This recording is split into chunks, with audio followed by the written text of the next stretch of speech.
C'est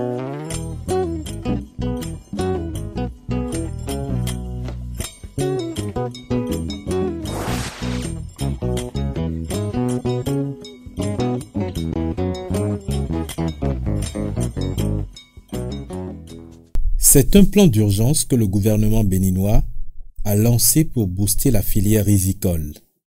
Le Fonds de développement agricole a convié les investisseurs pour une présentation des nouvelles opportunités dans le secteur. Banques, institutions sous-régionales, producteurs et transformateurs ont pris part à cette rencontre qui vise à mobiliser les investissements pour la filière riz au Bénin. Le Bénin veut tripler sa production en 3 ans. Un défi basé sur une longue réflexion. C'est avec un réel plaisir que je prends la parole en cette occasion qui consacre un pas significatif vers le renouveau de la filière riz au Bénin. Je voudrais, à l'entame de mes propos, exprimer toute ma gratitude pour votre présence à cette importante rencontre où nous allons discuter de la filière riz et surtout de son financement. En effet, le riz, comme vous le savez, est l'une des filières à forte valeur ajoutée ciblée par le programme d'action du gouvernement après le coton, l'anacade, l'ananas, le manioc et le maïs. Cette filière, le riz, est dotée d'un programme national de développement sur la période 2018-2021 adopté par le gouvernement.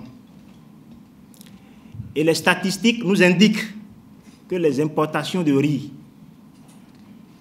pour le Bénin sont évaluées à près de 500 milliards au cours de l'exercice 2018. Dans un contexte où le Nigeria, le 20 août 2019, a fermé ses frontières pour interdire la réexportation par ses voisins du riz importé sur son territoire. Que faisons-nous? Que pouvons-nous faire dans ces conditions? La réponse du gouvernement à cette situation est de substituer le riz importé à destination du Nigeria au riz localement produit au Bénin à travers le programme d'urgence d'accélération de la production du riz, programme qui nous conduira d'ici à 3 ans, c'est-à-dire précisément en 2022, à une production de 1 million de tonnes de riz paddy. C'est donc une opportunité d'affaires pour tous les acteurs de la chaîne filière riz au Bénin. Mesdames, Messieurs les responsables des banques et institutions financières, chers investisseurs, un adage dit, je cite, « On n'allume pas une lampe pour la mettre sous le boisseau, mais on la met sous le chandelier et elle brille pour tout le monde. » Fin de citation. C'est le sens qu'il convient de donner à ce rendez-vous qui nous réunit ici ce matin, où le FNDA voudrait vous inviter à prendre votre part de marché dans cette nouvelle dynamique de la filière riz au Bénin. Le ministère de l'Agriculture a invité tous les acteurs à une synergie d'action, parce que l'enjeu est grand. En effet, le pays veut donner une réponse à la situation qui prévaut actuellement avec son voisin, le Nigeria. Le gouvernement fédéral a interdit la commercialisation du riz importé sur son territoire. Le Bénin va donc accroître sa production locale. Pour l'année 2018, le DG FNDA l'a rappelé tout à l'heure, vous avez vu la valeur des importations qui ont coûté près de 500 milliards au Bénin. En somme, c'est une opportunité de revenus pour les agriculteurs et les acteurs de la chaîne de valeur ajoutée riz au Bénin, quand on sait que le potentiel des terres riziques cultivables, évalué à environ 375 000 hectares, n'est exploité actuellement qu'à 21%. C'est-à-dire que nous avons encore de belles opportunités pour booster la filière riz dans notre pays. Mesdames et messieurs, malgré les résultats probants suite aux efforts consentis ces 3 dernières années dans la filière riz au Bénin, faisant passer la production de 281 428 tonnes en 2016 à 314 000 tonnes en 2018, soit un accroissement de 25%, beaucoup reste à faire pour satisfaire à la fois les besoins de consommation locale et ceux des pays voisins. De plus, face à la décision prise par le Nigeria et qui vient d'être rappelée tout à l'heure, il y a lieu de reconsidérer toute la stratégie de production, d'usinage et de commercialisation du riz au Bénin. Cette décision, qui ne touche pas que le riz produit, dans l'espace CEDEAO, étant perçue comme une opportunité de marché du riz produit au Bénin, a motivé la décision des autorités de revoir à la hausse les objectifs du Programme national de développement de la filière riz 2018-2021. Le programme d'urgence d'accroissement de la production de riz est élaboré à cet effet avec de nouvelles ambitions qui fixent la production annuelle à au moins 1 million de tonnes à partir de 2022. Plusieurs présentations ont été faites aux investisseurs. Le représentant de l'ATDA 1 a présenté la filière riz en général et les opportunités du secteur. Mais le secteur reste sous-exploité et traditionnel. Il y aura l'accès aux engrais à tout moment. Nous avons aussi les herbicides. Il y a les équipements de production et de post-récolte. Et il y a la capacité des acteurs en gestion et en maintenance. Il faut quand même former des gens, ainsi de suite. Et surtout, nous allons passer à des aménagements.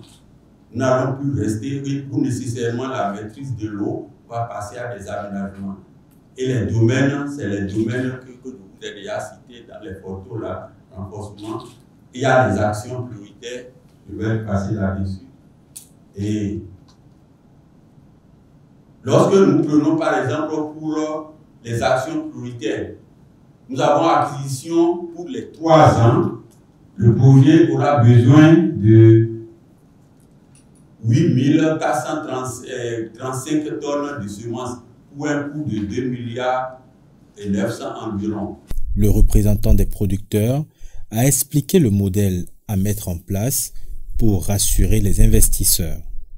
Le modèle que nous allons proposer, je ne sais pas si c'est en même temps qu'il faut le dire, c'est de mettre au cœur du dispositif ces banques-là, que nous responsabilisons pour être les propriétaires du produit.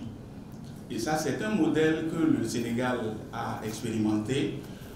Les banques facilitent l'accès des producteurs au crédit, au financement.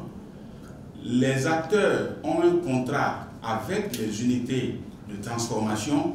Les unités de transformation, elles-mêmes vont lever des fonds au niveau des banques et obtiennent le quitus de la banque pour aller enlever la quantité de paddy correspondant au montant qu'elles ont versé au niveau de la banque en remboursement.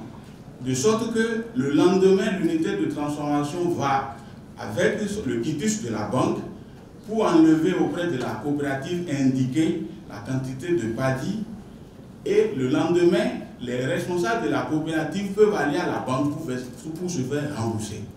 L'autre chose, nous notons également la concurrence du riz importé qui vraiment est mieux présenté et plus propre que le riz local. Donc nous sommes en train de travailler à ce que notre riz produit localement et transformé localement soit vraiment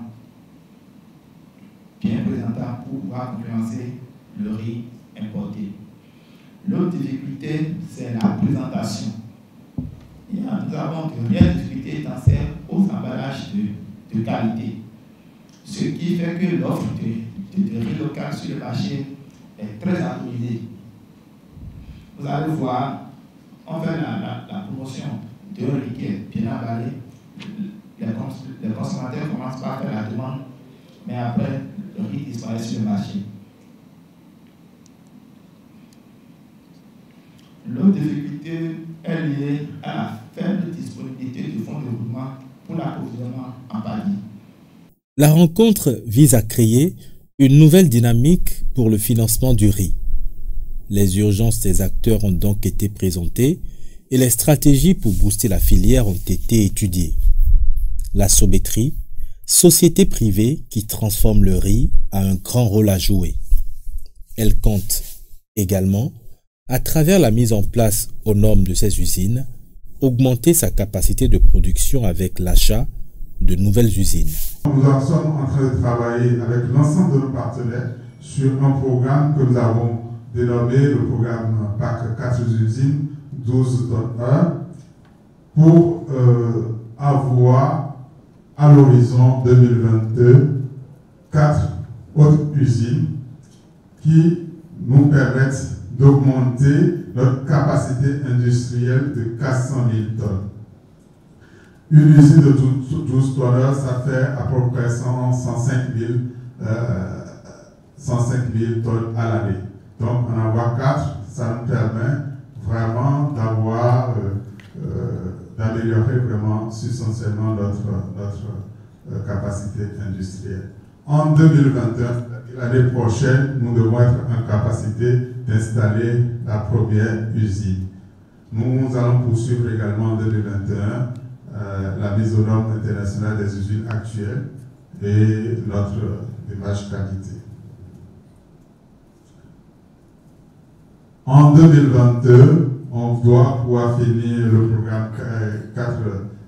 programme PAC 4 usines avec l'installation des 3 autres usines.